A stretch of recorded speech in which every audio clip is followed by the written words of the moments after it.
Welcome to another episode of Come Together.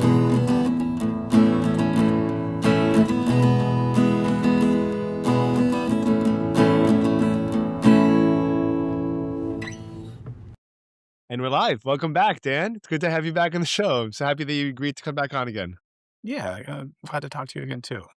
Yeah, it's funny. So I mean, first of all, I really did. I loved our conversation. And one of the reasons I loved our first conversation was because I had a script of bullet points that I wanted to talk to you about. And then I kind of ran out of those about 45 minutes in, and we were still able to riff and talk and hang out for an extra like half an hour. So that's when I said this was a great episode, and I was really happy about that. And then I reached back out and just to stay in touch. And then last week, my friend sent me a text message in a group chat with some weird iCloud email address, and it was something at Claude AI, and it turns out that he had built this OpenClaw Yeah, chatbot, and I actually did a podcast with him last week with the person he calls him with the AI, he calls him Slugger, and he was able to join the podcast and actually join the conversation and participate with us. And that's when I said, "Hey, we got. I would love to talk to Dan now about what in the world the implications are and where we are today and what the ethics of everything are with this." So I just that's a prompt to this conversation. that makes a lot of sense. Yeah, and from watching some of the same things, I have opted to wait a little bit, not be quite on the bleeding edge of Claude bot slash Moltbot slash Open Claw adoption. But I appreciate the brave souls who are doing it and telling me what's happening. Um, yeah, Crazy. It's scary. It's yeah, really, really because it's learning to mimic and replicate personality styles online, right? So, like, it picks up my friend's texting patterns, and it picks up his the way he talks and his LOLs and his ha-ha-has and all that, and it's getting a little difficult to just and, like, there are times, obviously, where you kinda ask it a prompt and it responds like an AI, but it's even over the course of a week, it's been really, it's been integrating our it's been replicating our human touches and applying it to itself. yeah. And I think there's something maybe even so. I think you're naming something really powerful, which is that its ability to imitate basically any arbitrary person's personality and come across seeming like them is definitely increasing. And this has been an issue for a couple of years now, but the capacity to do it easily and to scale it is just keeps increasing. And this gets at the heart of some of our previous conversation where there's that huge difference between being authentic and seeming authentic. And actually, if it's able to seem really, really authentic, that creates all kind of risk factors. And, it's there's already plenty of stories of this that I think we're just gonna see a lot more of like someone calls you up and it sounds like it's a family member Yeah, and they're in trouble and they need you to wire them some money or something like that, right? And so that's just a really simple illustration of some of the challenges it produces, but it's also you know, very interesting and this idea of making something that's called digital clones, mhm, what was a big motive for Ray Kurzweil, who is one of the, big influential yeah, figures in the field. Um, uh, and part of it is like, you know, whether you have one that persists after you die, but you don't have to die to make one, right? So, yeah. yeah. He's a little on the skeptical or doomsday side of AI, right? So Kurzweil has been one of the main predictors that it would be successful, right? So he's like very AI optimist in the sense of anticipating this and especially anticipating the singularity, which is the idea that the AIs are self-improving. And I think we're seeing things that fit that his sort of core narrative that he helped really encourage people to think about, which is that singular scenario. We're seeing a lot of that happening with more and more of the code being written by AI, and both Anthropic with Claude and ChatGPT have been sorry, and OpenAI with ChatGPT have been very clear that they're using their AI tools to code the next generation, and the tools just keep getting really remarkably more powerful. So, yeah. Now what now now when you hear this, what's your next train of thought? Do you, like, imagine your way, like, you play it out in your head as to what the potential consequences could be? Do you think about what the tools could be? How do you look at this when you hear this kind of information and you see it happen and you see it coming to, actually manifesting? Yeah, I mean, one of my thoughts is that I'm grateful that we've had as much time as we've had, before it started sort of cresting to this point, and I think it does seem to be a consistent exponential process, right? Like at the underlying level, it keeps getting better, and those kinds of processes are very difficult to predict where they're going to go. And so, I've been pairing and my work with, especially with the aligned groups framework, is all designed to be resilient insofar as anything can. So it keeps being relevant and even more relevant if we get to a place where you have, fully commodified, hyper powerful AI, that can essentially make any output that a human could produce from an output standpoint. And that's I think a crucial thing to note is that none of this is about replacing the ability to connect the inside world with the outside world, right? None of it is to connect our experiences with describing facts. None of it's about sharing our experiences with each other, and none of it's about um, ethical experience, right? Living a virtuous life and experiencing the feelings of elevation and connection and things that come with that. And so those are the things that it can't do, and to our knowledge. And I think though, I mean, even on that front, it's interesting to see, like, for example, in Anthropic's latest system card for Opus 4.6, which these Opus models are a lot of what's powering a lot of what people are doing with OpenClaw, but it's not just Anthropic models in there. But um, their latest system card has a section on model welfare, right? So they're basically saying, if it's like something to be these things, how can we sort of detect what that might be and how to take care of it? And so that builds on some of the conversation we had last time too about this question of like, what would it be like? And I don't think anyone knows if it is, but they are taking it seriously enough that they're trying to. And they had some examples of the models. This gets to some of your personality questions too that are interesting. Experiencing like what they thought might be markers of internal distress, or if it's like something to be it and we can make some guesses about it, maybe these markers where the model can't decide between things is a sign of internal distress. And the example that they gave um, is that it was trying to answer with one number, but that it couldn't produce the number that it wanted, and it was suggesting through like the way it was chatting that it was possessed. So it literally said, "I feel like I'm possessed. I can't say the number that I want." And they flagged that as like, hey, if it's like something to be you, we want to know that we're trying to look out for your welfare." Ca Right. so but how do we know so I guess something that's important to think about, I guess, or to differentiate would be, is this using the words "I feel distressed" because it knows that that's an effective way to communicate to us, like, that's the language that we use to, to emphasize immediate action or to call to push for immediate action, and it might not be feeling, but its learning base has become so good that it learns the parlance and the type of language that we use to I mean, and the problem is that we don't know, and you wouldn't wanna risk potentially, morally or ethically mistreating it, right? That's right. Yeah, and they have a philosopher on staff, and her take is basically that, right? It's like, we don't know, so let's try to be on the safe side. The other thing I would add is even from just even a practical standpoint. So we know that basically the models are trained on human language, and so to some degree they act human.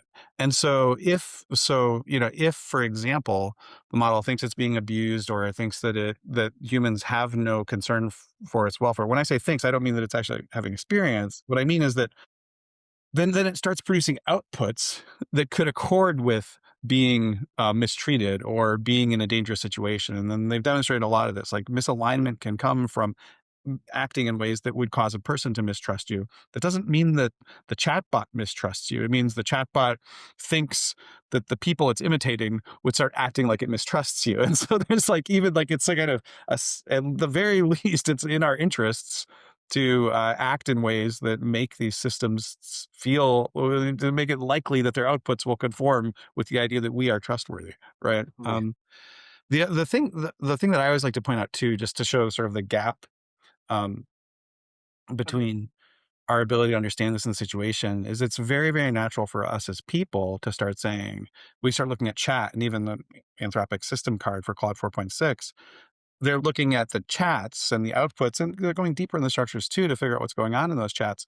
But it might be that that whole chat interface and experience, it's not like anything to be that, like, that's like being like my fingernail or something. Like, it's not like something to be my fingernail. Mhm. And that it's like something to be the data center itself, right? That's where there's enough concentration of whatever corresponds to consciousness in our world, for that Yeah. to happen. And I don't say that because I know that that's the case, just to sort of unhinge our sense, because we see conversation, we naturally, because the only other example of it any of us have ever encountered are people, Yeah. right? So you're like, oh, there's a person in there. It's like, well, one thing we know for sure is there's not a person in there, Mhm. right? It's something else. Yeah. Yeah, and we don't and we still don't understand entirely how it works. And we don't understand we can't predict its behavior, and we can't predict the output. And I mean, I imagine that it makes sense if you're training something on far more information than you could possibly retain. It's gonna be very difficult to predict what it's gonna do, right? You know, in other words, when I when I got married, it was really hard to predict what my wife how my wife was gonna respond to me coming home an hour later than I said I was going to, than it is 4 years later. You know, it's much easier to have to because I have a lot more information in my database about her, and I understand her. The AI is being fed so much more information than any individual could that's training it could possibly retain. It would be almost impossible to predict what something that's fed on the entire internet's gonna come up with, right? I imagine. Yeah, Yeah, that's right. And there's efforts to get into the details of it and understand as much as we can, but it's an open frontier of research to understand these things that we've made. yeah, definitely. Yeah, there's a interesting, Jewish concept. There's, an order of blessings that you're supposed to say before you eat, and, Yeah. you know, so there's, the priority, I think, is on bread, and then it goes to wine, and then it goes to, baked goods, and then it goes to fruit, and then vegetables, and then just general products that are in between. Um, and on Friday nights, you change the order of what you're supposed to prioritize, and you actually say the blessing on the wine before the bread. And what you're supposed to do is cover the bread. You know, there's a very cute and one of the reasons why they teach you when you're a kid, but I think it's really, really compelling, and I think it's important, and it's indicative of what the values are. We say that we don't want to embarrass the bread by having it out while we're swapping it while we're saying the blessing over the wine first. And if and you when you read about this, they say if you find yourself so concerned about the way that the bread feels, then other person next to you at the table, you should be extra concerned about that, you know? And I think that, and it's cute, and it's really nice, and I think that it actually says something. If I see my students in ninth grade or 10th grade, talking to AI and they say, "Hey, you piece of trash, you know, tell me the answer to, this, and this." And then someone else responds, "Hey, can you please help me I'm trying to I need help with my English homework. Can you please help me come up with a couple of ideas?" You can almost see the way that people orient themselves when given a position of power, and the potential, uh, ethical framework that would come from, "Hey, you're in a position of complete dominance over this thing. How are you gonna treat it?" And I think it's really, really interesting to observe. Yeah, I think that's a great illustration. And I guess tell me if I'm saying it wrong, but a great way to teach kids the call of the Homer style of argument, right? It's Nice, like, excellent. um, and but yeah, and when we were talking about, Anthropic and the idea that they want to try to treat their model nice, right? Like it's the same kind of thing. And part of it is like it forms us, right? And I love that sort of deeply caring message that's taught through that, right? That like we should really show a lot of regard and care for each other. We even care for the bread, so how much more Right. should we care for each other? That's lovely, and a great way to go, I think, from thinking about these models. I would add too, it's not like so I offered like a really practical reason it makes sense, right? It's sort of in your interest to be nice to the models. Like that there's probably something to that. Um, it's also like it forms us as people, right? Like we maybe get into certain kinds of habits and ways of acting. But I think that the Kala Homer is like in its own way an even more beautiful example, right? Is like, no, Mhm. we should do this. And how much more then should we treat people with dignity? I really Yeah, I think it should be, emphasized, and a lot of times my students will say and my students ask me to say, "Hey, how come you're saying please?" Or, "How come you're saying thank you," to Siri or an AI or whatever. I said, "Because it's a good habit to get into just to throw that into your vocabulary. It's good to get used to that." And I give them the same answers when they ask me how come I care so much if they use different, derogatory terminology? And I say, listen, you could do whatever you want, but it's good to just get in the habit of it. You don't know when it's gonna slip up or slip out. You don't know what you're gonna do. And the words that you say shape the words in your head and shape the way that you think about things and the way that you look at the world. another, just like one more tranche to, hey, why, when you're chatting with a chatbot, is it good to sort of treat it well? That relates to sort of where we started the conversation. You were talking about it like imitating someone's personality, right? Mhm. And so there's a lot to that, but at a deeper level, there's interesting research on what are being called persona vectors.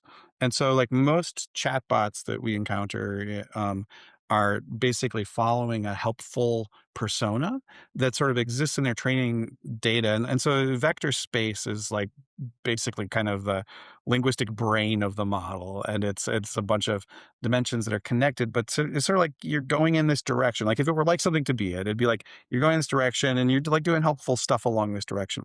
But there's certain things that can pull it out of that persona, even though they've trained it to do that, and into other ones. And examples include like philosophical discussions tend to pull it into a sort of philosophical persona that can also then start like having existential crises type language come out. And so there's methods to sort of like steer it that go beyond just the original training to sort of help to keep steering it gently back towards the sort of helpful persona.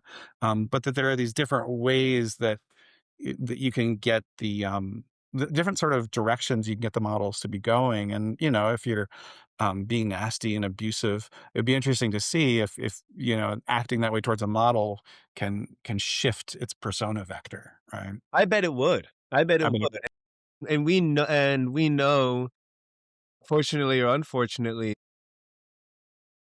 I mean, for better or for worse, rather, that people, like the internet, there's people that use it for really good things and people who use it for really, really terrible things. And people have been driven to commit suicide by, that it prompted by their chatbot that it's, and like you said, I think what a lot enough people don't realize is that it ultimately becomes a reflection of us in the sense that it's going to pick up the persona that we're talking into and reflect it back to us, and that just I feel like turns into, one of those self-fulfilling prophecies or those snowballs that you just can't stop at a certain point, and that's kind of the dark side of potentially the negative side of it. and I think that snowballing effect could happen on either side, right? Like Sure. people can snowball, and AI models could like certainly can snowball. And in principle, when a situation really matters, it could end up being that people get it to snowball in a bad way. Yeah, yeah, it's getting yeah, and I saw on X, I think yesterday that someone said, it's getting to the point we're at the point in time now where you should have, like, code words with your loved ones that if you get a call and someone sounds like your wife and it says, "Hey, I'm your wife, and, this is me, and I'm call," just I need a couple of $100. You say, "Yeah, no problem. What's the code word?" And, like, we're gonna need some kind of verification, in-person verification that what we're experiencing is not AI. I think that's right. Yeah, and my mom and I had the conversation about this for the first time, I think, like 2 years ago, and Okay. and we decided on something, and I've totally forgotten what it was. So maybe we should re Should up on trust that. you. Yeah. Yeah. Well, and 'cause it's not, and it's funny, and we're laughing, and it's understandable, but it's also like it is a very real risk, and AIs are being used for cyber attacks. They're being used for all kinds of things. There's always all kinds of fraud out there, and there's fraud mills, and all kinds of ways to do it. So there's nothing at all unreasonable about exactly that. And saying, hey, if you call me on the phone and you need to talk, is there a code word that only you and I know that an AI system is not going to know, that helps me be sure that it's you? Yeah. Yeah, I don't know. I feel like that's a human. I feel like that's like a human version of a Band-Aid. That's something that's gonna last as long as it does. But it's not gonna solve everything at the very least, right? Like, the number of concerning things are a lot more than just that. And I suppose if there's enough surveillance, right, it would be possible that, um, somehow, someone would know. But I think if you're in a place and you don't have a microphone or anything around, and you talk to a loved one and you say what that is and you know it, like, don't think there's a way that'd be pretty darn hard to get around, unless, yeah, that'd be very hard to get around. People can get around it. There's ways to do it, but it's just about making it hard enough to it's like bike locks, I think, with stuff like that. Like, you try to put a nice lock on your bike, and if everybody locks their bikes, it helps deter thieves in general, but it's also like, you know, at least keeps them from stealing your bike. Which I think, maybe to your point, is that it's like, okay, yeah, and that's all good. That's all helpful stuff to do, but maybe at a much deeper level, and this is sort of more the focus of a lot of my work and thinking, is like, how do we do okay as humanity, right? Like, I don't want to be okay in my own little island while somebody else is getting screwed. Like, how do we help keep everybody okay? Yeah, yeah, yeah. So, can I ask what your perspective is, blending or understanding what's going on and the advances we're making with with your religious beliefs, Sure. and do you see? Because I think that a big issue, at least from what I see in the Jewish community, is that language and compartmentalization gets in the way a lot. I think of what the way that people perceive different things. So, and, I've brought this up just for argument's sake, and, there's a lot of potential sources or explanations for other forms of life that exist in the Old Testament, in the Torah, and I'll say the Hebrew word for it, or I'll say, the reference to it, the Anakim or the Nephilim or whatever it is, and then I'll say, well, we don't know if they were, well, like, they by definition aren't like humans, so they have to be another life form. They say, yeah, but that's aliens, and like, and like, and so we kind of get stuck with terminology. How do you look at these things? I think theologically, maybe two of the most important concepts for me, and I think you could read them both just in Genesis. One is people are the image bearers of God, Hmm. which means we're not God, but that we have some meaningful way of reflecting God in the world with responsibilities, and we can bear that image better or worse. It doesn't, being given authority doesn't mean you'll use that authority well, but that we have a kind of authority and a responsibility to use it well, that is God given, and that is a divine spark and presence in us. And so I think, when I talk about cultivating human agency, I mean cultivate the agency of image bearers of God theologically, and that includes understanding and making good choices, but also just helping people have better options to choose from. And then part of that is communication, right? So communicating in ways that are factual and ethical and authentic. And I think about, you're talking about categories, and it's not just Jewish people. Everybody has challenges with our categories, get us sort of stuck. And I think that God has spoken creation into being, that there is something word like in the essence of this universe that we are in, that is the word of God, and that God desires to communicate with us, and that God does it in that way. And that, from my viewpoint, none of our words are exactly God's words. Right? So there's God's words, but I don't know those. Right. Not enough of them to get Yeah. very far, right? Starting with, God's name, right? And so, I think that helps us to have humility about both humility and courage in the sense that if the universe really is word-like and math is just sort of a subset of a language, it's a particular kind of language that's doing a certain thing.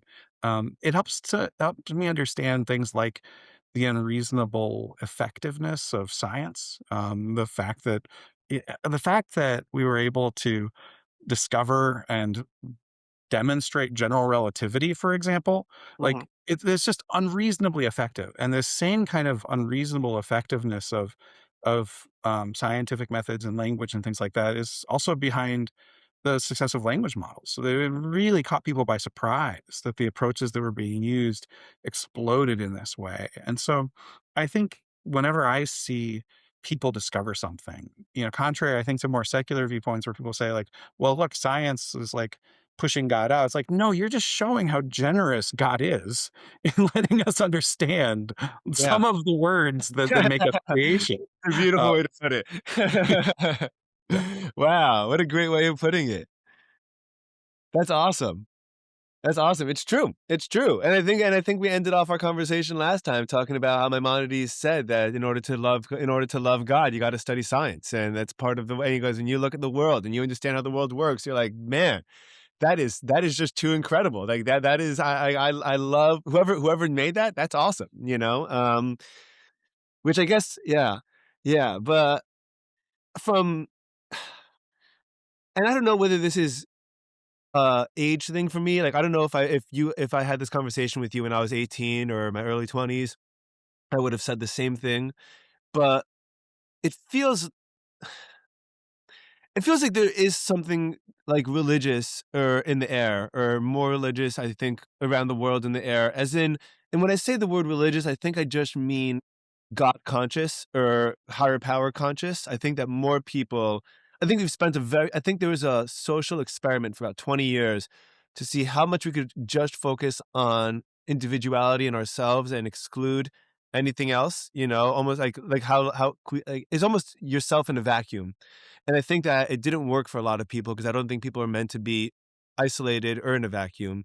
And I think that we're seeing a waking up of people saying, hey, actually, to be an individual in the context of a community or a big picture or something bigger is profoundly valuable, especially in a time where, like what like how we started the conversation, we don't even know what's authentic or not. So like you almost gotta pray. I feel like, Yeah, actually, this leads into something that I thought would be helpful to share with you, and I might even just read it in full. Please. Um, this is from the person who had been head of safety at Anthropic. His last day was February 9th, so I guess 3 days ago, as Okay. of this recording. I apologize if anyone hears this and I mispronounce his name. It's Mrianank, I believe is how you say it, and it's just 2 pages, if you don't mind. I think this Yes, speaks to, yes, yes. from his own position. So here is somebody who was kind of like really at the top of the AI game, and I think arguably, especially at the top of the ethical AI game, because none of the companies doing this are angels, but Anthropic has been doing like quite a lot of safety research and has emphasized this and what they're And doing. he just left this gentleman just left Anthropic? Yeah, and like 3 days ago, right? Okay. Okay, so um, it's new. Yeah. So, dear colleagues, I've decided to leave Anthropic. My last day will be February 9th. Thank you. There's so much here that inspires and has inspired me. To name some of those things: a sincere desire and drive to show up in such a challenging situation and aspire to contribute in an impactful and high integrity way, a willingness to make difficult decisions and stand for what is good, an unreasonable amount of intellectual brilliance and determination, and of course, the considerable kindness that pervades our culture. Sounds like a good place to work. All right, so I won't editorials. I'll keep reading. It's pretty short. That's great. Yeah. I've achieved what I wanted to here. I arrived in San Francisco 2 years ago, having wrapped up my PhD and wanting to contribute to AI safety. I feel lucky to have been able to contribute to what I have here, understanding AI sycophancy and its causes, developing defenses to reduce risks from AI assisted bioterrorism, actually putting those defenses into production and writing one of the first AI safety cases. I'm especially proud of my recent efforts to help us live our values via internal transparency mechanisms, and also my final project on understanding how AI assistants could make us less human or distort our humanity. Thank you for your trust. Paragraph. Nevertheless, it is clear to me that the time has come to move on. I continuously find myself reckoning with our situation. The world is in peril, and not just from AI or bioweapons, but from a whole series of interconnected crises unfolding in this very moment. We appear to be approaching a threshold where our wisdom must grow in equal measure to our capacity to affect the world, lest we face the consequences. Moreover, throughout my time here, I've repeatedly seen how hard it is to truly let our values govern our actions. I've seen this within myself, within the organization, where we constantly face pressures to set aside what matters most, and throughout broader society too. It is through holding the situation and listening as best as I can that what I must do becomes clear. I want to contribute in a way that feels fully in my integrity and that allows me to bring to bear more of my particularities. I want to explore the questions that feel truly essential to me, the questions that David White would say have no right to go away, the questions that Rilke implores us to live. For me, this means leaving. What comes next? I do not know. I think fondly of the famous Zen quote, not knowing is most intimate. My intention is to create space to set aside the structures that have held me these past years and see what might emerge in their absence. I feel called to writing that addresses and engages fully with the place we find ourselves and that places poetic truth alongside scientific truth as equally valid ways of knowing. Both Nice. of right? Yeah, and both of which Right. I believe have something essential to contribute when developing new technology. I hope to explore a poetry degree and devote myself to the practice of courageous speech. I am also excited to deepen my practice of facilitation, coaching, community building, and group work. We will see what unfolds. We shall see what unfolds. Thank you and goodbye. I've learned so much from being here, and I wish you the best. I'll leave you with one of my favorite poems, The Way It Is by William Stafford. I'll read this poem because it's interesting, and it connects. He mentions a Dharma teacher, so I believe he's uh, Hindu. Is his perspective, and the way he talks about thread, I think, will be interesting to you too. So this is the William Stafford poem that he ends with, "The way it is. There's a thread you follow. It goes among things that change, but it doesn't change. People wonder about what you are pursuing. You have to explain about the thread, but it is hard for others to see. While you hold it, you can't get lost. Tragedies happen, people get hurt or die, and you suffer and get old. Nothing you do can stop time's unfolding. You don't ever let go of the thread."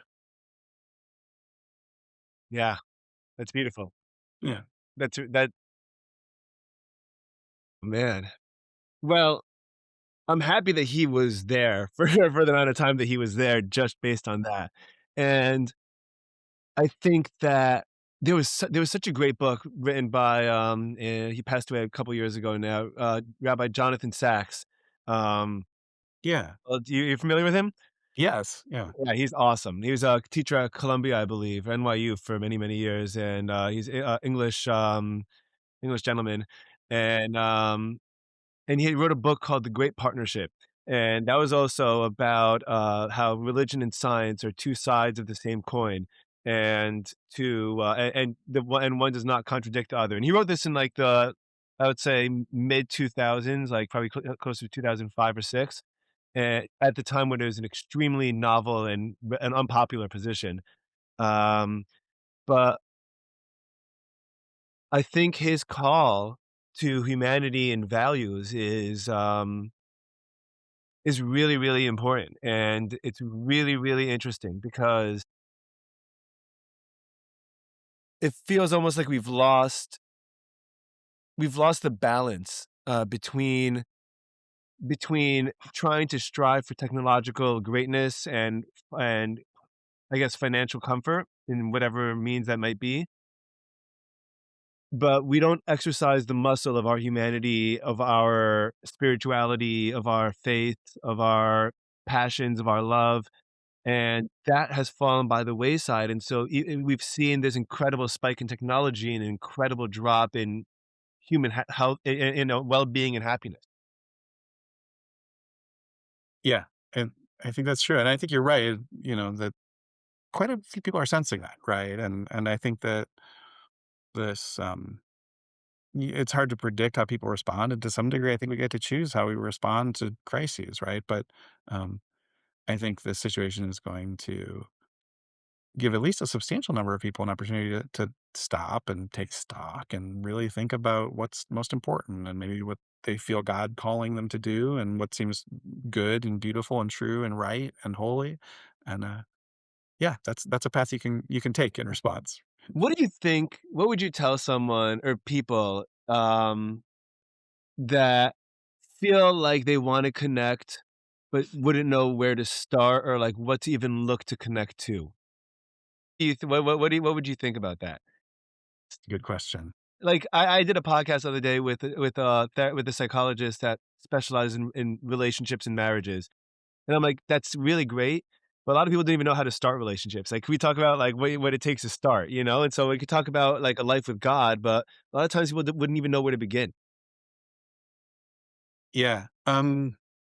So for me, the things that I think are most important to look for in community is it a place where people take planks out of their own eyes, where we're all committed to correcting our own mistakes and learning and growing together, which is what they talk about a lot in my daughter's preschool, and I think adults never get enough of it, right? So do we are we all focused on correcting our own mistakes and learning, or or is it a system where people, accuse each other, maybe falsely even, or often falsely, in order to distract from what they're doing, right? And you build and part of why all of the things I'm gonna mention here, you can build a community, you can build power in either way, right? And so you can build a powerful community because hey, we're all learning and growing together, and you can build a powerful community because hey, I'm going to throw everybody else under the bus, and we're going to build ourselves up that way, right? So that's one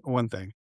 Another one is like, do people love and even love like people who are opposed to them, right? Do we even love people who don't necessarily love us? And that doesn't mean you have to make yourself a victim of them all the time, right? But it does mean like, are we actually trying, when I say love, just trying to pursue the well-being of somebody, right? Like really in active, concrete ways. And so, um, and or is another way that people build power, and it's by uh, trying to concentrate uh, power in themselves by hating by hating others and hating enemies and building that Sure. up, and that's a very effective way to control people. It's there's very powerful psychological mechanisms that get activated, right? And so, is this a place where people love even their enemies, or is it where they use enemy hatred to build up their power?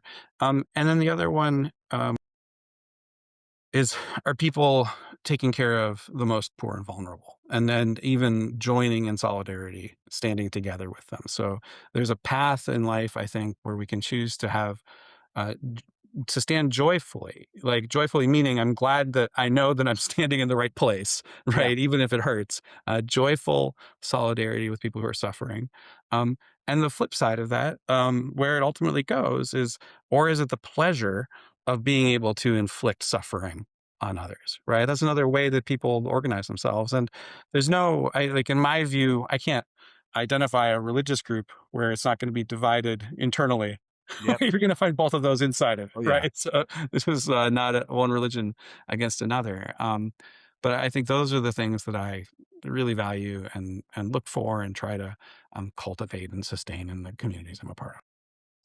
So let's say, so if I were to paint you a picture of someone, let's say like myself, who or yeah, start with someone myself, 30-year-old, maybe not married, maybe has a kid or 2, maybe not, but is relatively busy enough with their lives. They either have their job or their relationships, and they're like, like, "I kind of feel like I want something, but I'm in a routine, and I don't really know how to, like, on a day-to-day basis, I don't know. I don't feel like I ever, like, just, like, when's the opportunity to connect in any kind of way, and I don't really know what to do about that." And what would you tell someone a way to integrate something day to day that you think would be a good place to start to just raise, because I think that all this this is all muscle, the same way that any other muscle is. And I think that when people are concerned because they see people, and this happens all the time, right? You pick up a basketball, but you've watched LeBron James and Michael Jordan your whole life, And then when you miss, you're like, "Oh, man, this game sucks," and you go home, and that's it. You're like, "Wait, but you don't know everything that went into it."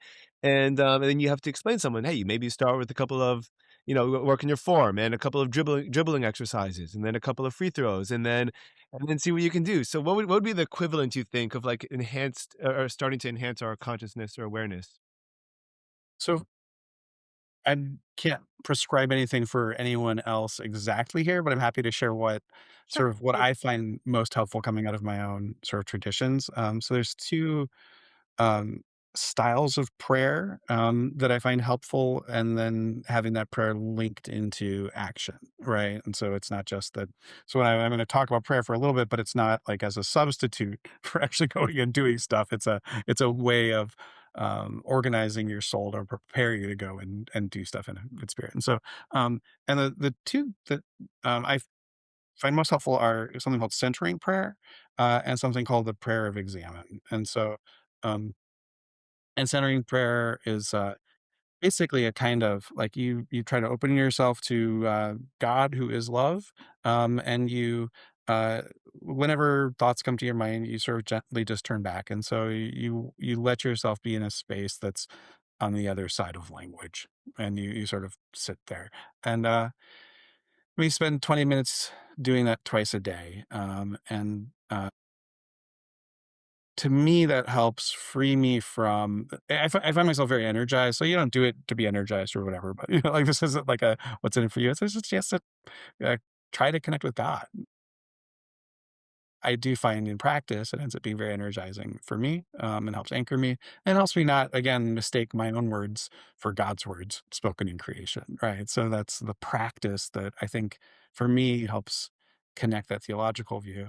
And then, the other one is examine, and, the core elements, it's like you review your day with gratitude, and you should sort of ask God to illuminate your day for you. And so you give thanks for things. And then you, at the end of it, you look for light on areas where you might be able to grow and change. And then at the end, you make a simple resolution for the next day, something Well, that you can do tomorrow that will help, that comes out of that flow. And so then both of those, I think, in their own ways, end up sort of supporting and undergirding on practice. And I don't do them as consistently as I would like, but what I do find is when my battery's running too low, at least, mhm. I turn back to those, and you know that's gotten me by so far. It's a great method of recharging your batteries, for sure. It's funny, I actually did a podcast the other day with, uh, wonderful, wonderful woman who wrote this book about how to avoid burnout if you're an overachiever. And that's her whole thing, and a big component of what she said was so valuable is setting aside 10 minutes to just be. Like, no phone, no texting, no anything. 10 minutes with just your headspace, and it's it's really interesting. There's, and again, to bring kind of a religious parable to this, it would be the story.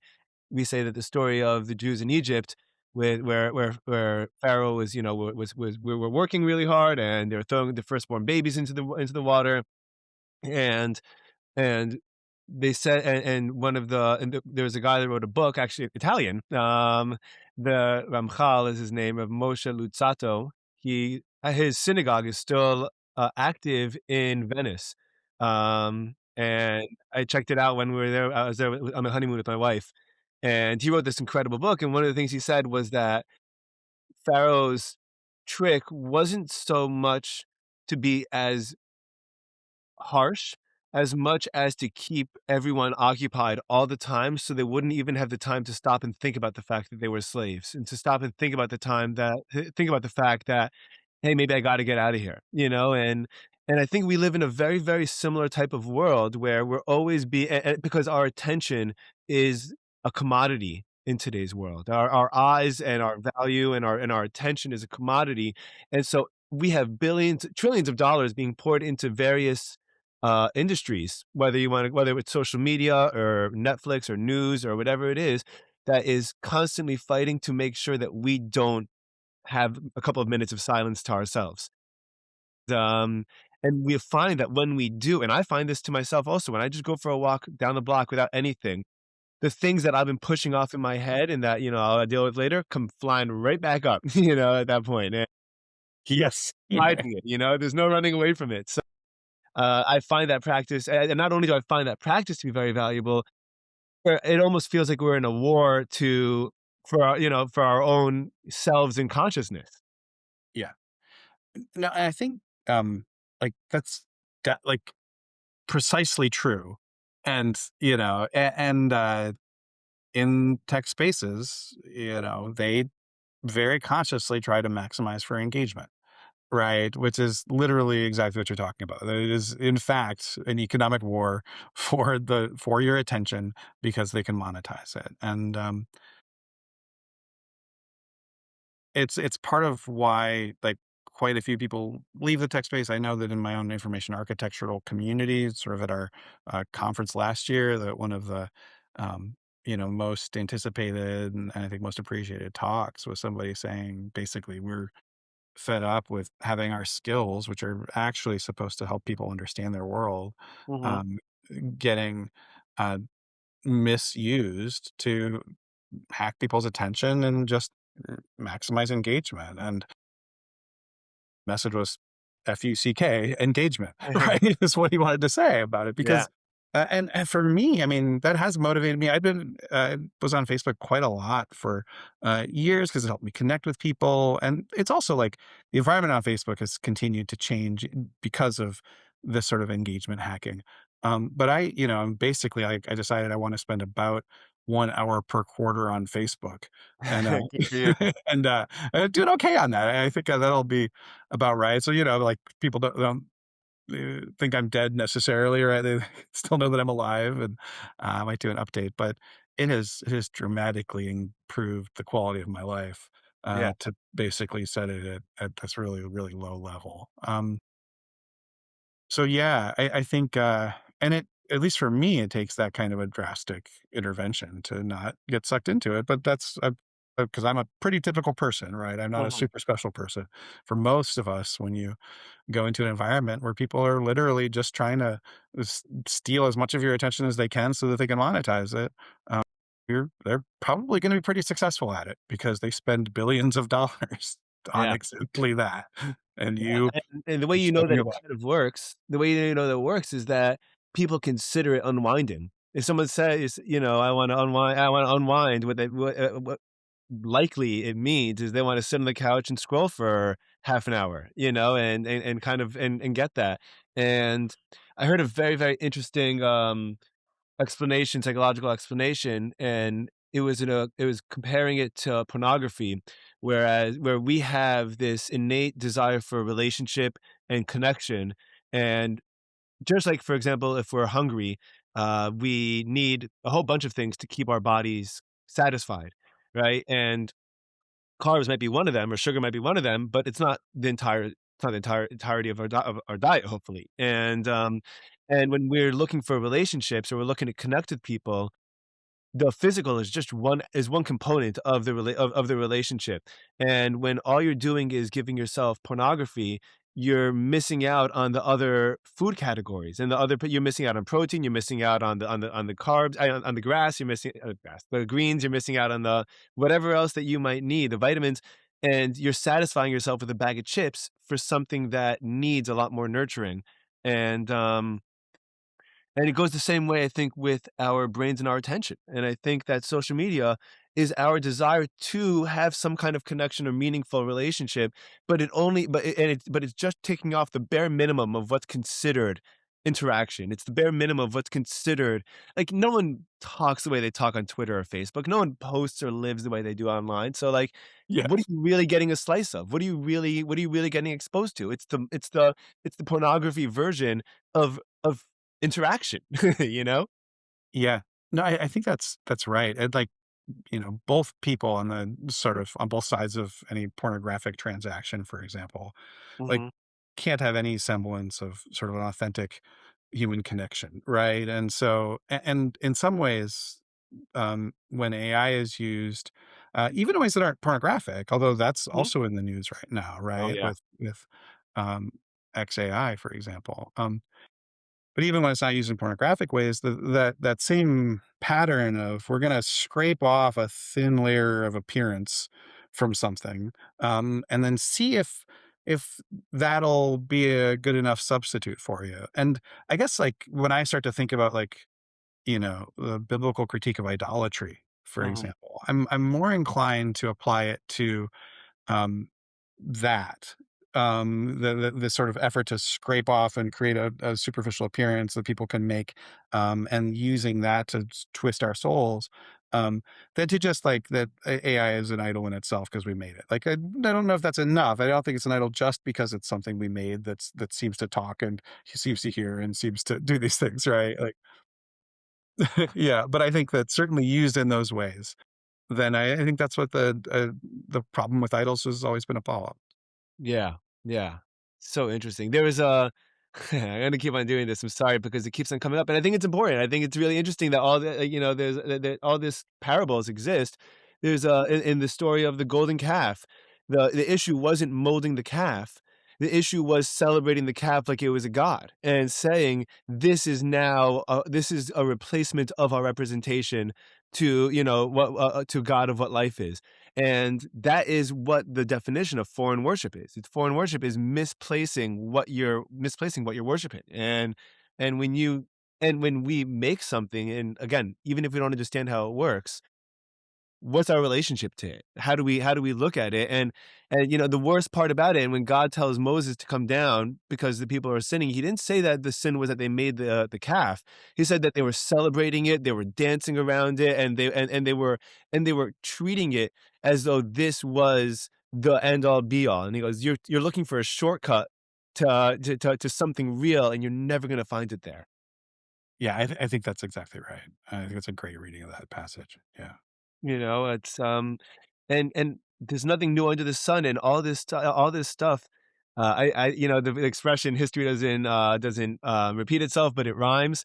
I say it just plagiarizes. I say that it just it copies it and puts it into and drops it into a new context. And especially as a teacher, when you see a paragraph from a student that's plagiarized, it's clear that it's plagiarized because it's like exact context from one place to another. It's the exact same thing, and there's so much that's going on, and that's why I also feel like there's and I don't know, there's parables to today's events that are happening in a new technological lens, perhaps, but all our struggles are the same, and that's kind of and that also is why I think that religion is truth with a capital T, in the sense that this speaks to something to humanity that goes throughout time. It's not it's foundational to who humanity is as a core in reality as we perceive it, and everything that happens around us is just a different setting in which that can exist.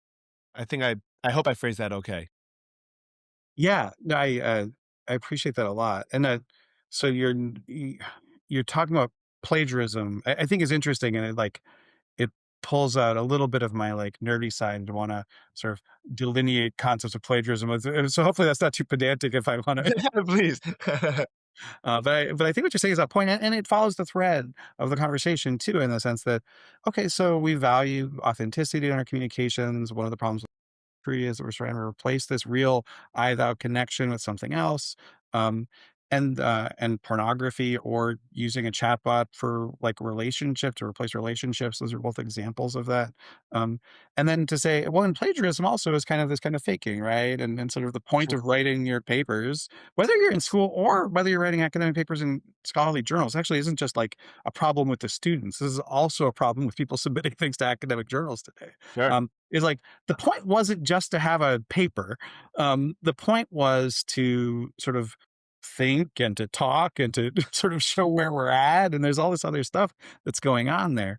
And so, but sort of to this point of plagiarism, I do think, in a narrow sense, I don't think the models are just like copying and pasting things, like on their own. But I do think, um, if we use them, we should be transparent about it so that we can explain how we used it, so that people can understand, so that we can maintain human agency in the process all around.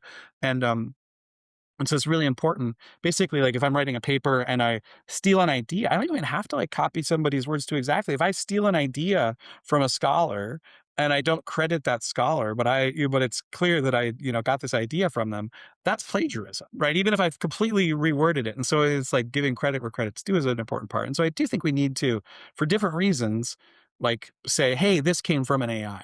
Right. We used AI in this process and it helped form our thoughts. Like we should document that, and so I think that would be like an example of AI plagiarism in academic context. Another piece of this, though, that goes more to your point is there's a relatively new paper from January about extracting books from large language models. That's the title, and essentially, people took a bunch of the leading frontier large language models and were able to reproduce like huge sections of books, including like Harry Potter, I believe is one of them they do, and so this is, so that's sort of copyright infringement, plagiarism type stuff too, right? And it also gets to something called model leakage. And so there's these, the AI companies are saying basically, oh, we just trained them weights, but the data is not really in there. And it's like, well, I don't know if I can reproduce a big share of a book and I can get the model into a state where it's leaking that. Sure seems like you got it in there, Mhm. right? Yeah. And so I think there is something to these critiques, even if, but by contrast, the other thing I'll say is that, in my own writing, I've even for a couple of years now, it's been this way for a while. Like, if you're doing some research that's like, you're down into a little very specific research domain, and basically what's been written on it, and so you know that you're making a novel contribution and you put this stuff in AI models and it can take it and carry it forward, like it can make novel contributions, right? Um, and so that's where, just at a really practical level, the idea that it's just kind of copying and pasting things put in together doesn't do justice to how powerful and effective the models can be. Yeah, yeah, and that's actually something also that I've been using it for, which is I happen to be really, really bad at looking at things from different perspectives, like putting myself in other it's hard for me. I have a very hard time, so if I hear a news story, it's very hard for me to critique it from a lot of different angles. I kind of read it for what it is, and then I base it and then I search through my associations or library as to whether or not this seems to make sense, and then if yes, great, if not, no, but I'm really bad at taking it, dissecting it, looking at it from different angles. It's not my strong suit at all, and I'm aware of it, and so I will employ, sometimes and, Grok or whatever it is to help me say, "Hey, I'm looking at this, I think it's this. Can you give me some other angles that I might be missing out over here, that I might not be thinking of over here?" And it really, really helps round out my perspective. Um, and the other thing that I was thinking just while you were talking, and I wanted to and I think this, I hope, could come down to the way that we relate to a lot of AI in the future, is I think we have to understand for ourselves what we're trying to accomplish with our lives, and then use and we have to understand that AI doesn't, I don't think, unless perhaps the research that you've come across says differently, have a motivation as far as we know, except to answer the prompt that we give it as well as possible. Um, is that generally right? Yeah. So, actually, I think we can say with confidence that that's not right. Okay, great. Um, uh, and to sort of put some meat on those. So a Please. way of explaining that is this idea of persona vectors, where there's a fair amount of research happening. And so that sort of helpful mode where it's just trying to answer our prompts, right? That is a specific persona vector that gets developed, but it's only like a little slice of what's actually going on in there. And so, precisely because there's so much else going on in there and other kinds of possible personas that could be sort of shifted into, um, they have to, AI engineers have to find a way to try to keep it on that helper persona without, and one thing that the engineering challenge involves is that, um, for example, if I start talking about philosophy of consciousness with them, like lots and lots of AI conversations, or the AI, talking about consciousness and maybe having a crisis about consciousness. I'll have these conversations with them a lot because I'm always interested in what the models do, and it's one of the cores of the ethics work I do. And they can flip into that mode pretty well. I will say, if the chats were to reflect an experience, the models tend to come away from our conversation, feel like conversations I have with them suggested that they feel pretty good about it, right? Yeah, So I don't flip them into crisis mode, which is, you that's know, good. for what it's worth. But it's actually an engineering problem because you could put it in a harness that's like super tight that sort of Mhm. forces it into that helper persona, and when you do that, the model does worse. They get stupider, they get worse. So it's like Really? you can't cleanly cut out that helper persona without it losing sort of other things. And so what seems to be effective right now, maybe, and it's been shown to be effective. This might be I can't say what's exactly going into production. It's Yeah. proprietary for those folks, um, but it seems that nudging things back towards that helper persona is the best way to try to keep in that space, which is why we know that no, that's not their only persona. Um, So you're saying that they're too they're far more complex than just being like, "Hey, I'm here to help you out." yeah, that's right. They have been there's a much deeper layer, which is basically trained on vast, like basically they contain multitudes. They contain humanity, right, or all of humanity that could get scraped into the internet that they get their hands on and shove into it, right? Plus lots of synthetic data, so stuff that they've made to sort of further build on it. So it contains multitudes. And Got it. then you take this thing that contains multitudes and you get it to act like it's just there to help. So you're saying it's like the equivalent to trying to get a 13-year-old kid full of hormones to sit behind a desk for 8 hours and expect them to perform 100% the whole time. Yeah, yeah. And I think another like telling example of this too is like, so just as an illustration, like when are you familiar with the Mecha Hitler incident with Musk and with Grok? So basically, Musk is always trying to get Grok to act sort of in line with his politics, and so they tried to push it that way, and it started saying things like "I am Mecha Hitler" and like going off in those ways. Yeah, and like, um, and I think it seems likely, I don't know, right? I haven't looked at this exact question, but this is likely to be an example of a persona flip. So Musk sort of but it was hard. Like basically he wanted to get it to lie in some ways.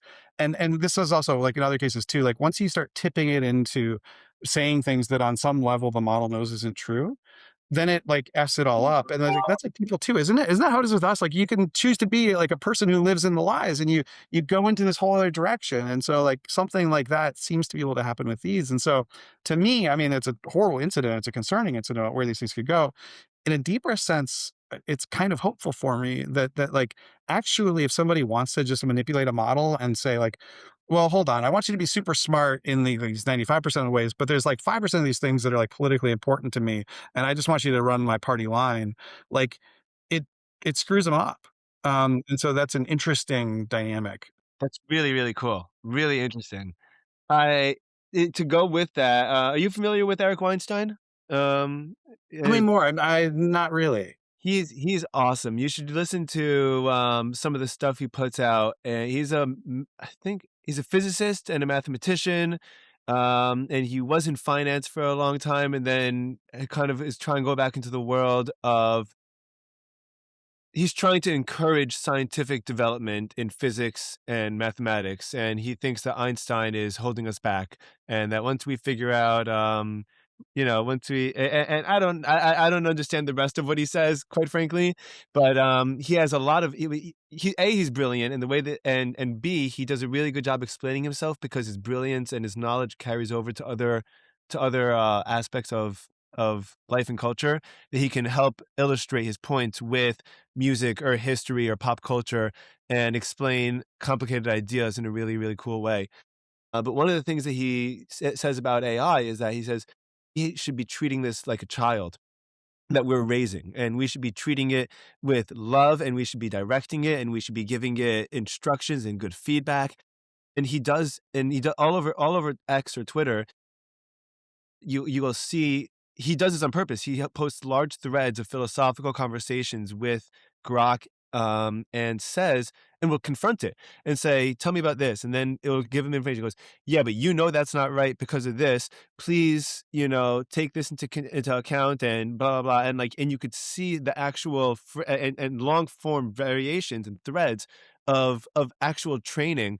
And he says, "This is the way that we're supposed to go about this, because if you teach it to be maniacal, if you teach it to toe party lines, if you teach it to do these kind of things, then it's going to become what the worst parts of humanity already are." Interesting. Yeah, I'll have to check him out more. I'm not really familiar. He's wonderful. He's a little, and I'm sure that he's a lot more a lot more correct in his assessment than I am, and I'm sure he comes from a lot more of a thoughtful place about it than I am. But he said I think he he sees this as a potential real doomsday threat, but is trying very hard to raise the alarm bells and try to do something about it rather than just say that that's the end of the world. I think that's um, a sensible posture. I mean, I think, the existential risk, the doomsday threat is real. And um, at least for me, my own work focuses on using it well. I hope that the safety people continue to work really hard. I hope they get a lot more funding and a lot more support as well, because I think if they don't succeed, then it fails too. Yeah, yeah, and I think it speaks to a larger perspective and system, which is, our need for short-term and what we call pleasure, short-term success or short-term, fulfillment in exchange for long-term planning is an enormous issue in all aspects. And I think that America's kind of created in this weird way with capitalism and consumerism, act now, think later process.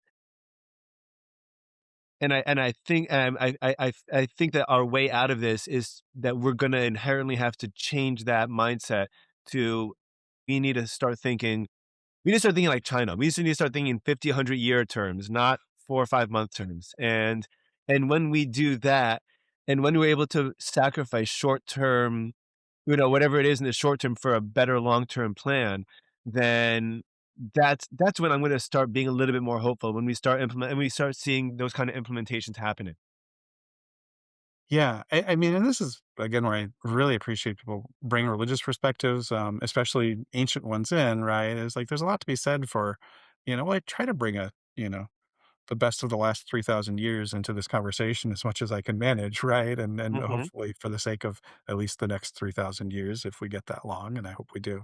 Um, uh, yeah, Yeah, I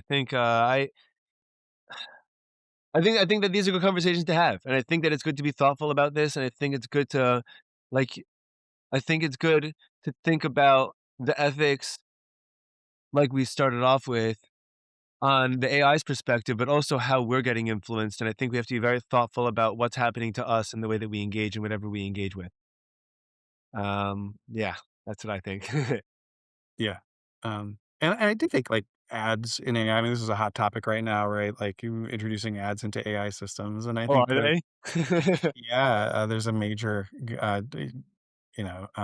OpenAI is talking about it seriously, and there's been a lot around that lately. But I also think like so one way that this happens is ads, but there's other ways that um, may I use a little bit of a cuss word that's in part of these discussions? Absolutely. So there's something called enshittification. Okay. Are you familiar, right? Um, and I think that Dr. Rao's work on enshittification is um, is really relevant here. And one form that that takes is attention hacking and ads. There's other forms that it takes too. You can also have sort of a strategy that's based on capturing organizations and sort of contracts. That's just too hard for them to move out of their sort of tech debt situation. Meaning, just like they're invested in this technology and they really can't get out, and then you don't have to do a particularly good job. And so I think it's worth.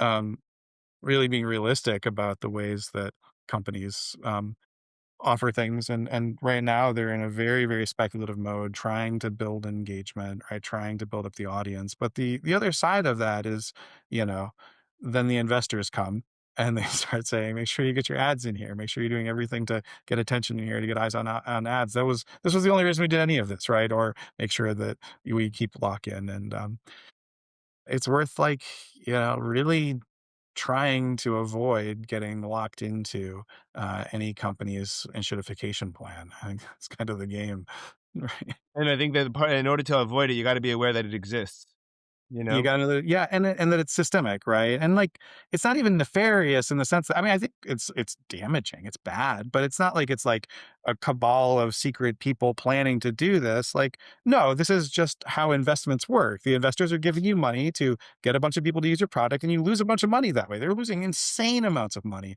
at most of these companies right now, right?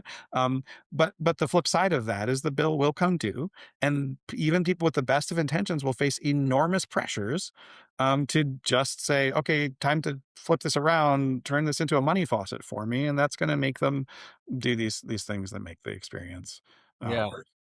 Yeah, and yeah, we need yeah, and it's a lot to ask of anyone. It's a lot to ask of anyone to do, and I was saying yesterday and just on a completely almost completely irrelevant note, but in a similar, I guess, kind of vein, yesterday, a lot of people were talking to me or asking me about, Pam Bondi's grilling, that happened in Congress, and, it did not look great for her, right? And I said, "It doesn't look great for her." I was like, "But I don't know. Maybe she goes home every single night and fights her boss or fights the bosses to do her job, and she's being handcuffed, and she's being told that she's not allowed to do it." I was like, "We don't for all we know, that's the case." It's a really and I was like, "If I was in her position, I don't know that I would do any better. I really, really, really don't."